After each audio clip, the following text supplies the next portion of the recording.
Hey guys, how you doing? Welcome back to the REI Network podcast with me, Gavin Timms. Today is something that's obviously I'm more passionate about. All right, sales, talking to sellers is kind of what I enjoy or what I did a lot in the business. I think sales in general is the $1 million skill. I've talked about it before, and it's something that you've got to get good at. And there's a few key things I want to talk about in this episode that's really going to get you focused on being able to pre-screen your sellers on the first phone call, which is going to make your life a lot easier. All right. So I'm going to dive straight in. Just before I do, make sure you give me a like and subscribe. Go over to the REI Network podcast, subscribe there, my YouTube channel if you're watching me there. Anything that you need, drop comments in. I'm happy to answer any questions as well. All right. So let's dive straight in. What I want to talk about first is when we approach the phone call, right? The call comes in. It doesn't matter if it is going to your outbound call in or inbound, whatever it is. You're coming on, you've got to get the information. You're going to pre-screen this seller and you're going to set yourself up to be able to then go and make the offer. All right. And you're going to do all of this in the first phone calls. Now, the first thing that you've got to do is work on the 4 pillars. Now, we've talked about this before, and I'm going to take you through each pillar. I'm going to give you some examples that you can be asking. I'm not a script guy. I'm all about building a rapport with a seller, having good questions, making sure that 80% they're talking, 20% I'm talking. And that's just me again asking the questions. Make sure that I'm listening. I'm taking notes. I'm writing things down.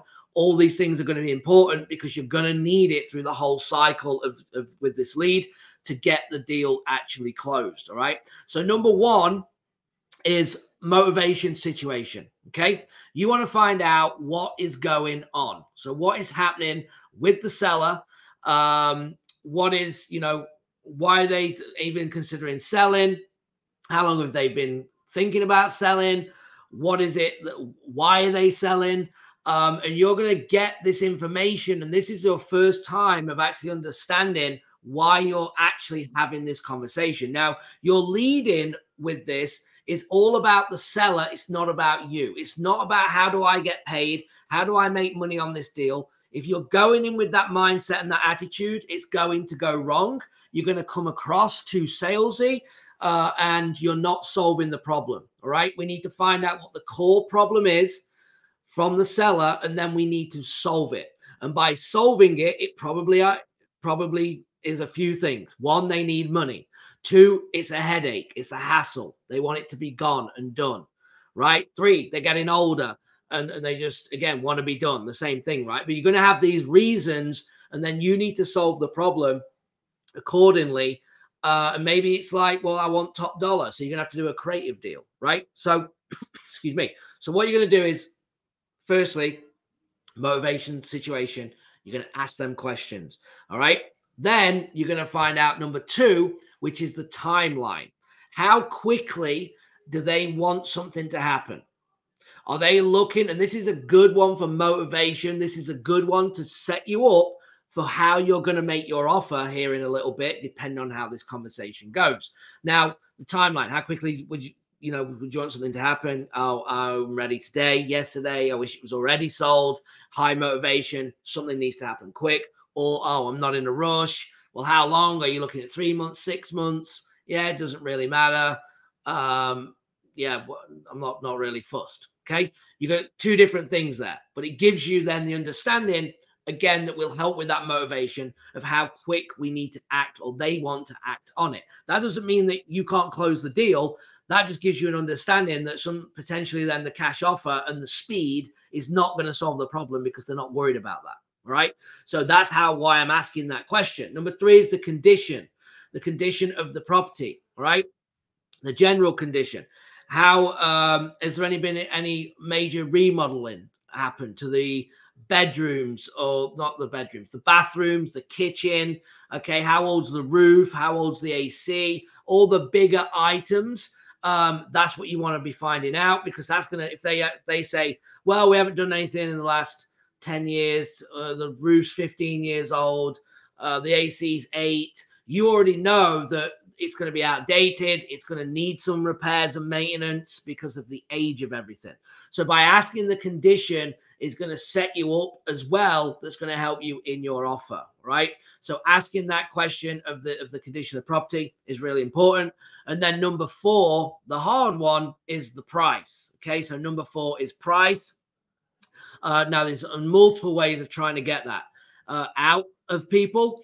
You can obviously ask them what a house is selling for in the area to see if they have any knowledge. You can, ask them what is it that you're looking for? How much are you wanting? To give a gauge. Again, it doesn't really matter to you, but it gets the number out there for you then to start working on.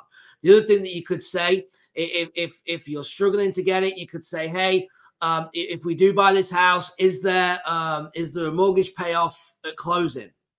Yes, there is. And what is that? 100,000. Okay, great. So now you know there's a mortgage of 100,000. You can then go one more if the conversation is going well in that position and say something along the lines of, how much do you want to walk away with at closing? Ideally for you, 50,000. Okay, well, now we know their offer. 100,000 mortgage, they want to work away with 50, so we're looking at 150,000, especially if we're going to, pick up all the closing costs. Okay, so they are the 4 pillars that you've got to get out in that pre-screen seller call, because of the reason of you then knowing how to solve the problem, what the problem is, and it's going to allow you then to be able to position your offer. So I'm going to give you a scenario, right? Let's say we talk to a seller and he's older, his wife's just passed, he doesn't want to deal with the property anymore, it's now just become vacant, this is his last one, and he wants to sell. His timeline is as quickly as possible. The condition needs a lot of updating, okay, to the bedrooms, bathrooms, things like that. And the price, though, he's a little high on his price, or he's not going to give me a price, whichever way you want to take in that scenario. So what have we got with that? So we know he's older. Okay, he's had a lot of things not going well in life. He just wants to get done with his property now. He's on his own. He doesn't want to deal with it. And he wants it to happen as quickly as possible because it's vacant. And he's not given us, or he has given us a price that's just pretty much retail, let's just say. So now in that sales, if we've got that information, we need to see how we're going to work on the price. So when we come out now to go and make our offer, obviously working on that cash offer could solve things with then a backup maybe into a creative finance. Let's just say there's no mortgage on this. He's had it for 20 years. There isn't a mortgage. So maybe we could offer a cash, maybe then working our way in to a creative finance deal, right? And I'll talk about how I would potentially go about that. So let's say I've got the information. I look at my offer. He wanted 100 grand and I'm going to go and offer him 42,000. Okay. So I'm going to go in with 42. He wants 100. We're miles off. And then we're going to work on, obviously, the process of this. So when I get back on the phone, it's going to say something like, hey, John, how you doing? It's Gavin. I know we talked yesterday. Great talking with you. Look, I understand your circumstance. I understand, where you're at, and you really want to get rid of this thing really quickly. But I've looked at the numbers, John, and I can't get anywhere near your price. I feel that's close to retail. And also the work that's needed because it hasn't had this, and this done to it. I can't get anywhere near that 100. So it's just not going to work right now. And then I'm going to be silent. What is John going to want from me before he gets off the phone? He wants to know what my offer is. Okay. Now I might say something like, well, John, like I said, we got on great and it's a lot lower and I don't want to insult you or make you mad. But it's the only thing that I could, find out to make this work and make this happen because of, again, the repairs that I just explained. But it's just not going to work for you. And I am not going to tell him again what the price is. Now, the third time, he's probably going to go, no, I understand. I won't be mad. I just, want to know what it is and kind of see if we can come up with something. Okay, great. Well, look, I'm looking around. Now, here's where your price anchoring comes in. Let's say I wanted to pay 42, right? Now he's already at 100, so I don't want to go too much lower. So I might say, look, John, I was thinking, you know, probably like low 30s, John. And he's going to say, whatever his reaction is, wow, like that's crazy, that's low, that's ridiculous, whatever. And I said, no, I understand. I said, but here's the reason, John. I have got to put in, I mean, this thing's 2,000 square foot. Okay, it needs a new roof. It needs updating in all rooms. It needs paint. It needs carpet. Materials are way up. The budget on this is huge. And even if it goes to plan, I have to make something on it, right? I can't do it for nothing. So that's why, you know, that's where how I got to my offer. But John, let me ask you a question. How close are we to 32,000? Now I want to see how much he's going to jump. And he said, well, I can't get anywhere near 32. Okay, well, how close can we get? He might say 50. He might say 60. He might say 70. But I want to know where he's going to jump to. Okay. And I want to get that number before I position anything else to do with creative finance. I'm going to tell you why in a minute, because it depends on the condition. So obviously, if it's livable or not, let's say it is livable. Let's say he drops to 70,000. I'm at 32. So I price anchored and I want to be in the 40s, right? I went lower, but we're still having a conversation. So remember what his problem is. He wants to be done. He doesn't want to deal with it. He doesn't want to take care of it. Okay, that's his problem. So I will then say, well, John, no, here's the thing. I know we're still too far apart, but let me ask you a question. Would you do any kind of terms on this if I could make payments to you and I'd be responsible for the property? I'd be responsible for any maintenance, repairs. You wouldn't have to deal with it. You'd just be basically acting like the bank, John. But I can just pay you over a period of time. And if that's something that would interest you, I could pay you more money for the property. Is that something that you'd be interested in or not? Then he might say, well, yeah, maybe. I mean, it's not like I need the money. I just don't need the hassle. I know. And we can, again, I'm focused on his problem. I'm trying to fix the problem, okay, by bringing in a solution, but obviously get that money up to be able to get this deal locked up and closed, okay? So that's how I would position it in that scenario, in that way. Again, identifying the problem, sticking to the cause of the problem, but by saying, hey, actually, I can give you more money if we do a terms deal. Now all I've got to make sure is how do I get the best terms deal over the longest period of time and get it cash flowing as much as I can with little to no money down, with zero interest if I can, right? So you have to be careful as well in the sales cycle that you don't make your own problems. And a lot of you do. A lot of you over talk and you bring things up. Why would you mention interest if it didn't come out of his mouth? In your offer, it's zero interest. That's it.